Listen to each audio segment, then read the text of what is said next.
सरकार आणि जनतेतली दरी कमी करण्याचं काम नागरी सेवेतल्या अधिकाऱ्यांना करायचं आहे, असं पंतप्रधान नरेंद्र मोदी यांनी म्हटलं आहे.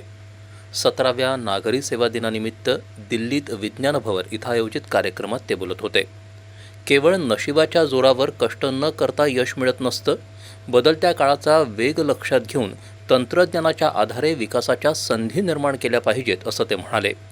गेल्या 10 वर्षात देशानं विविध विकास कार्यक्रमांच्या माध्यमातून केलेल्या प्रगतीची उदाहरणं मोदी यांनी दिली. पीडित आणि वंचितांप्रती सहानुभूतीचा दृष्टिकोन ठेवून सर्वांना सामावून घेणारा विकास घडवावा, असा सल्ला त्यांनी नागरी सेवा अधिकाऱ्यांना दिला.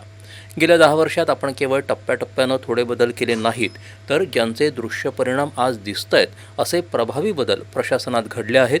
या 10 वर्षात सर्वसमावेशक विकासाचं उद्दिष्ट घेऊन त्या दिशेनं प्रयत्न सुरू आहेत, असं सांगत त्या दृष्टीनं राबवल्या जाणाऱ्या विविध योजनांचे त्यांनी दाखले दिले.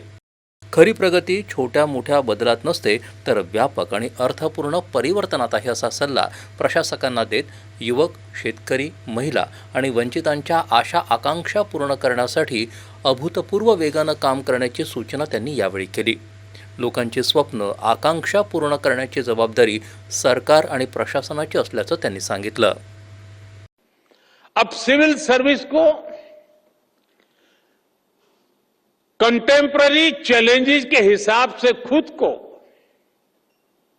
एडेप्ट करना होगा, तभी वो रिलेवेंट बनी रह सकती है. हमें खुद के लिए नई नई कसौटियां भी नित्य बनाते रहना होगा और हर कसौटी को पार करते रहना होगा. अब हमें अपनी कसौटी बनाना है 2047 के विकसित भारत के लक्ष्य से हम कितना दूर है, हम कहां तक पहुंचे हैं. वो हिसाब किताब का वक्त समाप्त हो चुका है.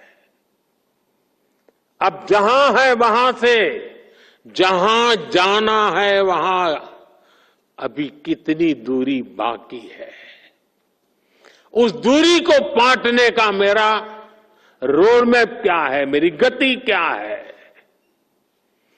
और मैं औरों से जल्दी 2047 तक कैसे पहुंच करके सारे लक्ष्यों को प्राप्त कर लूं, यही हमारा सपना, यही हमारा मकसद, यही हमारा लक्ष्य होना चाहिए. प्रशासकीय अधिकारी आणि कर्मचाऱ्यांनी नव्या तंत्रज्ञानामुळे विकसित होणाऱ्या जागतिक आव्हानांवरही लक्ष ठेवायला हवं, असं ते म्हणाले. त्या दृष्टीनं आपल्याला प्रशासकीय अधिकाऱ्यांची क्षमता वाढवायला हवी, जेणेकरून आपण भविष्यासाठी सज्ज अशा अधिकाऱ्यांची फळी तयार करू शकू, असं पंतप्रधान म्हणाले. प्रशासनातील गुणवत्ता केवळ योजना सुरू करून साध्य होत नाही, तर त्या योजना देशातील नागरिकांवर किती खोलवर परिणाम करतात यावर सुनिश्चित होते, असं त्यांनी सांगितलं.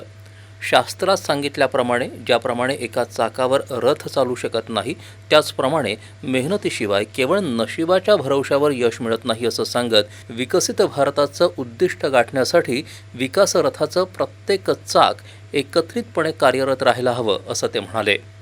आजच्या भारताला येणाऱ्या हजारो वर्षांचा पाया बळकट करायचा आहे.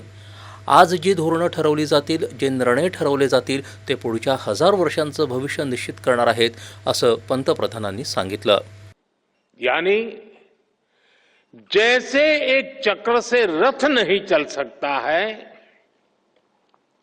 उसी प्रकार बिना मेहनत के सिर्फ भाग्य के भरोसे सफलता नहीं मिलती.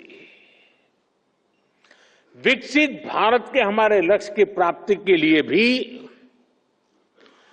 विकास रथ के हर चक्र को मिलकर चलना है. दृढ़ प्रतिज्ञ होकर हर दिन, हर क्षण इस लक्ष्य के लिए काम करना है. लक्ष्य को प्राप्त करने के लिए जीना है, जिंदगी खपानी है. प्रशासनातल्या उत्कृष्ट कामगिरीसाठीचे पंतप्रधान उत्कृष्ट प्रशासन पुरस्कार यावेळी पंतप्रधानांच्या हस्ते 16 अधिकाऱ्यांना देण्यात आले. Holistic development of a district, आकांक्षित खंड विकास कार्यक्रम आणि नवोन्मेष अशा 3 विभागात मिळून 1588 प्रवेशिकांमधून हे 16 पुरस्कार देण्यात आले.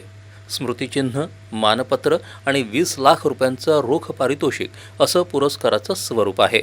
पुरस्कार विजेत्या अधिकाऱ्यांनी राबवलेल्या उपक्रमांवर आधारित एक चित्रफित देखील यावेळी दाखवण्यात आली.